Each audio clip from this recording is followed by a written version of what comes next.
Assalamualaikum warahmatullahi wabarakatuh. Kami dari kelompok D ingin mempresentasikan hasil diskusi kami dari mata kuliah seminar akuntansi manajemen mengenai tata kelola perusahaan, kepemilikan dan nilai perusahaan, pendorong kepemilikan sebagai mekanisme tata kelola perusahaan yang baik.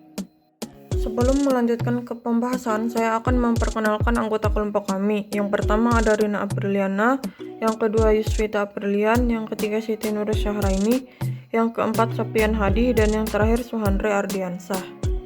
Abstrak. Penelitian ini menganalisis peran kepemilikan sebagai perusahaan yang baik, mekanisme hebat. Kami mempelajari perbedaan lintas negara antara perusahaan dengan tingkat perlindungan investor yang berbeda. Selain itu, kami memperhitungkan jenis pemilik, bisnis keluarga muda vs bisnis keluarga non muda, dan hubungan kepemilikan dengan pemegang saham. Signifikan kedua, pemantauan vs kolusi. Ketika pemilik utama memiliki kontrol efektivitas atas perusahaan, yaitu kontrol absolut atau kurang dari kontrol absolut, tetapi tanpa kontrol dari pemegang saham. Signifikan kedua, hubungan antara konsentrasi kepemilikan dan nilai perusahaan bentuk U. Temuan kami juga menunjukkan bahwa konflik antara pemegang saham mayoritas dan minoritas lebih lemah untuk perusahaan dengan perlindungan investor yang lebih tinggi dan bisnis muda milik keluarga. Selanjutnya ada pendahuluan. Praktik tata kelola perusahaan telah dipelajari sebagai solusi untuk konflik keagenan yang muncul saat pemisahan ada antara peran pemilik dan manajer. Menurut agensi teori, konsentrasi kepemilikan bertindak sebagai mekanisme internal untuk meredakan konflik pemilik-manajer. Namun teori ini benar dikembangkan dalam kerangka kerja berdasarkan perusahaan dengan diffuse kepemilikan, di mana perusahaan dirincikan oleh sejumlah besar investor dengan tingkat partisipasi rendah dalam bisnis. L.A. Portas Lopez de Silanes dan Karyamani Svlayever pada tahun 1999 mengubah gagasan luas tentang struktur kepemilikan yang tersebar di negara-negara dengan tingkat perlindungan investor yang tinggi. Selain itu, Baron Tini dan Caprio pada tahun 2006 menyimpulkan bahwa setengah dari perusahaan dalam kontinental Eropa memiliki pemegang saham yang memegang lebih dari 37% dari perusahaan mereka, hak suara tertinggi. Di lingkungan yang sangat terkonsentrasi ini, konflik antara pemilik dan pengelola menjadi kurang penting.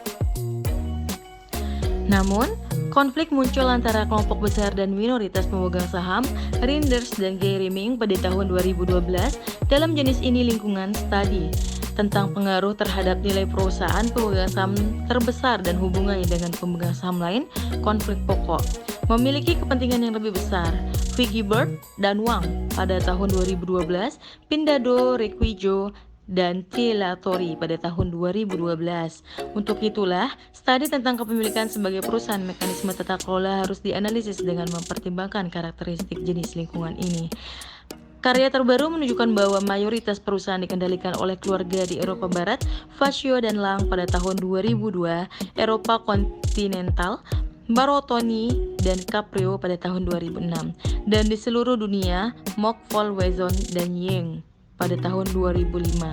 Dominasi perusahaan keluarga model ini di seluruh dunia telah memotivasi banyak penelitian, namun hasil yang tidak konsisten membuat banyak pertanyaan tidak terjawab faktanya.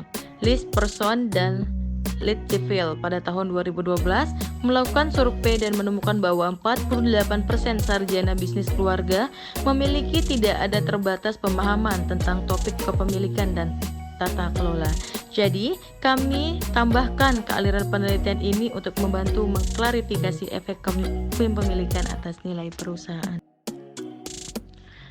Akhirnya, kami juga memberikan kontribusi metodologis dengan penggunaan metodologi data panel yang memungkinkan kita untuk mengatasi dua hal tersebut masalah umum di bidang struktur kepemilikan. Yang pertama, studi hubungan antara struktur kepemilikan dan nilai perusahaan menderita dari masalah besar endogenitas yang dapat diselesaikan dengan penggunaan variabel instrumental. Yang kedua, beberapa faktor yang tidak dapat diamati atau efek individu berkolerasi dengan variabel independen dan mempengaruhi variabel dependent.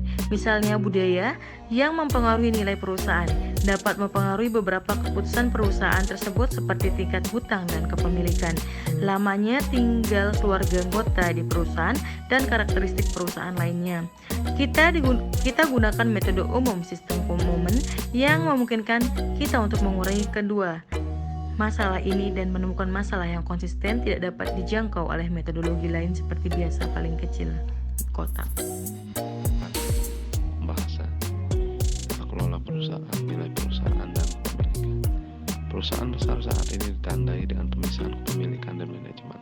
Barley dan May 1932 yang memimpin konflik antara dua kelompok utama pemangku kepentingan ketika manajer harus melakukan beberapa layanan atas nama pemiliknya, yaitu kekurangannya kepentingan kompetensi antara keduanya mengarah pada konflik pemilik seperti yang disoroti oleh Jensen dan McLean 1976. Kita mengatakan bahwa tidak ada konvergensi kepentingan ketika manajer mengejar tujuan berbeda dari maksimisasi nilai seperti status, pertumbuhan, kelanggengan di perusahaan, gaji yang lebih besar, tunjangan, dan lain-lain.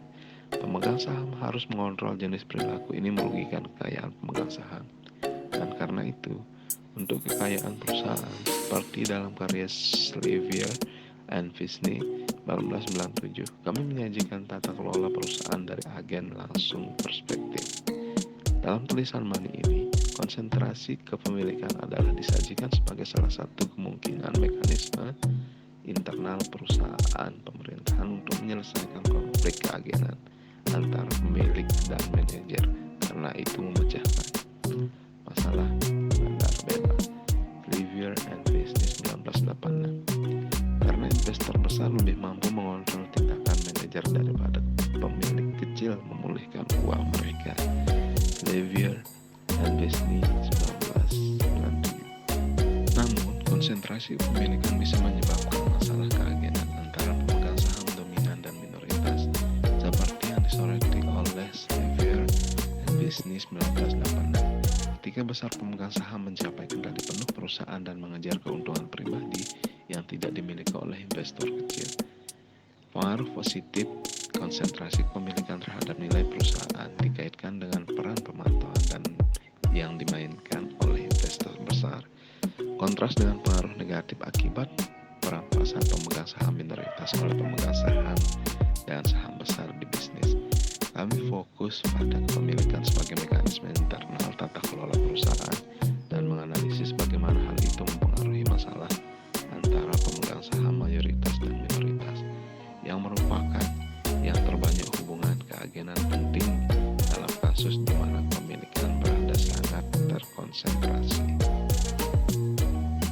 Dengan demikian, tata kelola perusahaan lebih tinggi dalam bentuk struktur kepemilikan, mengarah pada kinerja yang lebih tinggi, yang juga mempengaruhi kepentingan pemegang saham minoritas. Berikut penelitian sebelumnya, misalnya Anderson and Repp 2003, Barantoni dan Cavrio 2006, Jara Bentin, Lopez Intriaga, dan Lopez de Foronda 2008, Muri 2006. Kami mempelajari hubungan antara nilai perusahaan dan struktur kepemilikan perusahaan dan menganalisis apakah perusahaan itu struktur kepemilikan merupakan mekanisme tata kelola perusahaan yang baik. Pada subbagian berikutnya kami mempertimbangkan 3 faktor yang dapat membuat struktur kepemilikan mekanisme tata kelola perusahaan yang baik: kerangka kerja, jenis kepemilikan, dan hubungan antar pemilik. Penggerak kepemilikan sebagai mekanisme tata kelola perusahaan yang baik.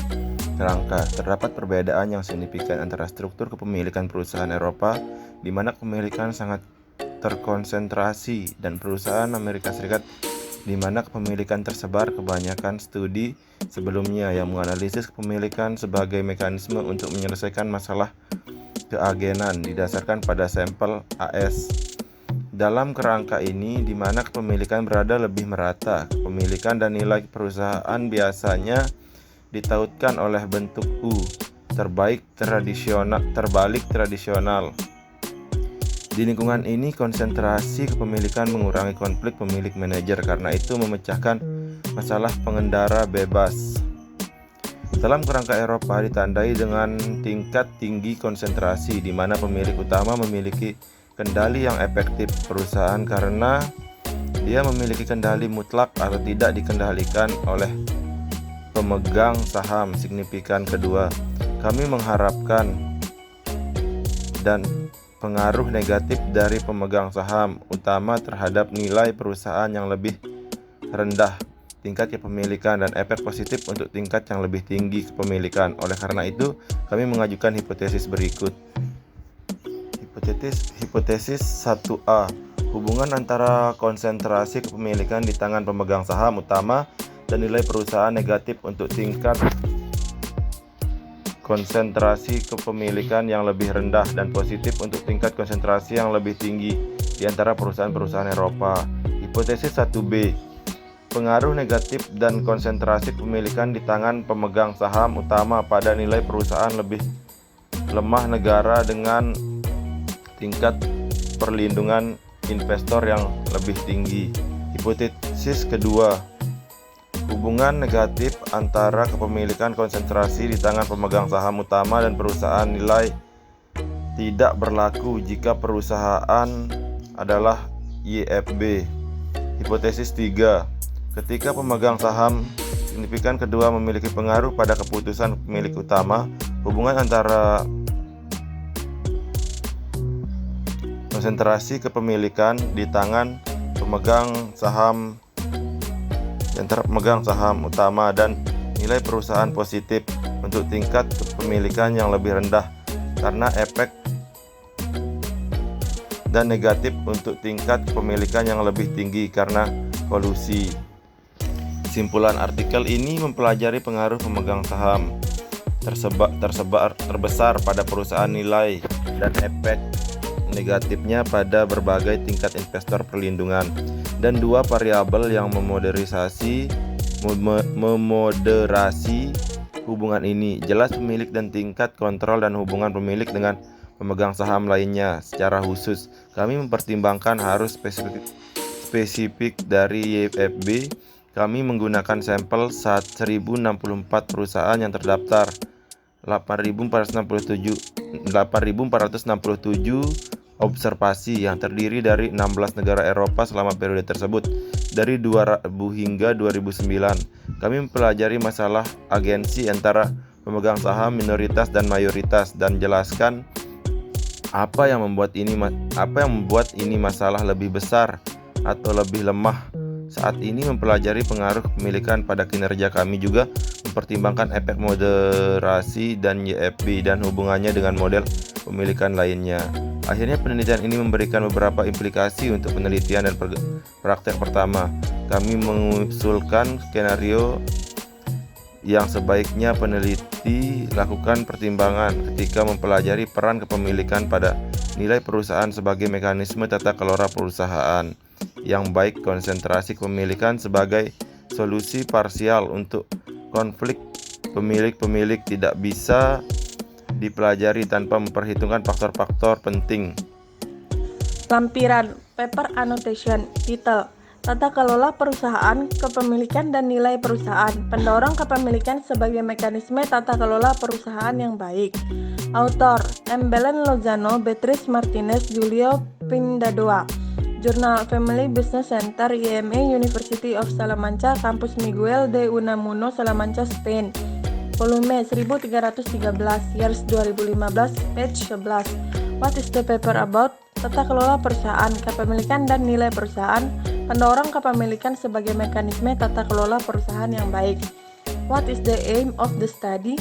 Penelitian ini menjelaskan tentang praktik tata kelola perusahaan telah dipelajari sebagai solusi untuk konflik keagenan yang muncul saat pemisahan ada antara peran pemilik dan manajer. What is it important? Karena penelitian ini menganalisis peran kepemilikan sebagai perusahaan yang baik. Mekanisme hebat, mempelajari perbedaan lintas negara antara perusahaan dengan tingkat perlindungan investor yang berbeda. Selain itu, kami memperhitungkan jenis pemilik atau bisnis keluarga muda versus bisnis keluarga non-muda dan hubungan pemilik dengan pemegang saham signifikan kedua, pemantauan versus kolusi. What is the approach? or method used to acquire the data. Penelitian ini menggunakan metode estimasi untuk membantu mengurangi masalah endogenitas. Endogenitas berarti istilah kesalahan berkorelasi dengan salah satu variabel penjelas. Korelasi ini melanggar satu dari asumsi utama metodologi kuadrat terkecil biasa. Untuk memecahkan masalah ini, kami menggunakan metode variabel instrumental GMM yang menyematkan penggunaan variabel instrumental. What is the approach or method used to analyze the data? Metode untuk menganalisis data menggunakan metodologi data panel dan metode umum momen GMM, khususnya sistem penaksir GMM. Penggunaan sistem penaksir GMM menyediakan dua keuntungan utama. Pertama, ia mengontrol efek individu atau heterogenitas yang tidak teramati, seperti budaya keluarga yang menyebabkan beberapa pemilik keluarga kurang lebih bersedia untuk kalah kontrol dan akibatnya mempengaruhi tingkat kepemilikan mereka di bisnis.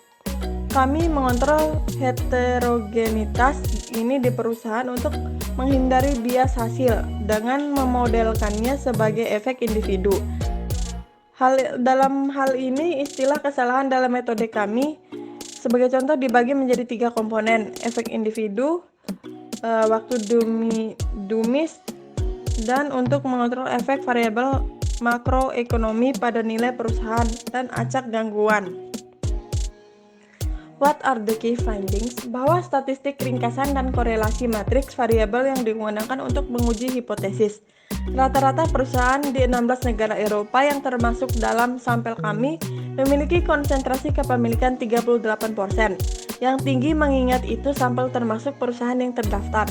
Variabel penjelas kami tidak berkorelasi tinggi, yang berarti model kami tidak menderita dari masalah multikolinearitas, menyajikan distribusi sampel dan median variabel konsentrasi kepemilikan kita menurut negara. Median dan konsentrasi kepemilikan adalah presentasi kepemilikan minimal di tangan pemegang saham terbesar dengan setengah dari jumlah tersebut perusahaan di setiap negara. Kami menemukan itu bahkan di Eropa atau negara seperti Inggris 15% dan Irlandia 16%, di mana kepemilikan agaknya tersebar. Tingkat konsentrasinya masih penting. Penemuan ini mengungkapkan bahwa Eropa sangat tinggi lingkungan terkonsentrasi, di mana pemegang saham utama memiliki tinggi tingkat minat pada perusahaan mereka. Rata-rata setengah dari perusahaan sampel Eropa kami memiliki pemegang saham yang signifikan dengan lebih dari 38% hak suara, atau hasil ini adalah rata-rata artinya untuk 16 negara. Apakah ada batasan pada penelitian ini? Ketika pemilik utama memiliki kontrol efektif atas perusahaan, yaitu kontrol absolut atau kurang dari kontrol absolut, tetapi tanpa kontrol dari pemegang saham signifikan kedua. Hubungan antara konsentrasi kepemilikan dan nilai perusahaan berbentuk U. Penelitian ini juga menunjukkan bahwa konflik antara pemegang saham mayoritas dan minoritas lebih lemah untuk perusahaan dengan perlindungan investor yang lebih tinggi dan bisnis muda milik keluarga. Kesimpulan dan implikasi dari penelitian ini. Dengan kesimpulan penelitian ini mempelajari pengaruh pemegang saham terbesar pada perusahaan nilai dan efek negatifnya pada berbagai tingkat investor perlindungan, dan dua variabel yang memoderasi hubungan ini, jenis pemilik dan tingkat kontrol dan hubungan pemilik dengan pemegang saham lainnya. Secara khusus, peneliti mempertimbangkan kasus spesifik dari YFB. Peneliti menggunakan sampel 1064 perusahaan yang terdaftar yang terdiri dari 16 negara di Eropa selama periode tersebut dari 2000 hingga 2009. Peneliti mempelajari masalah agensi antara pemegang saham minoritas dan mayoritas dan menjelaskan apa yang membuat ini masalah lebih besar atau lebih lemah. Saat kita mempelajari pengaruh kepemilikan pada kinerja, peneliti juga mempertimbangkan efek moderasi dari YFB dan hubungannya dengan model kepemilikan lainnya. Peneliti menemukan efek negatif dari pemegang saham utama kepemilikan atas nilai perusahaan didorong oleh perusahaan-perusahaan yang lebih kecil terlibat dalam bisnis seperti perusahaan non-keluarga dan perusahaan milik keluarga lama. Namun pengambil alihan pemegang saham minoritas lebih lemah untuk YFB. Lebih jauh lagi, taruhan dari pemilik utama merugikan nilai perusahaan kapanpun dia bisa berpartisipasi atau dia untuk berkolusi dengan pemilik lain dan berbagai biaya pengambil alihan pemegang saham minoritas. Sekian presentasi dari kelompok kami, lebih dan kurangnya kami mohon maaf. Wabillahi taufiq wal hidayah. Wassalamualaikum warahmatullahi wabarakatuh.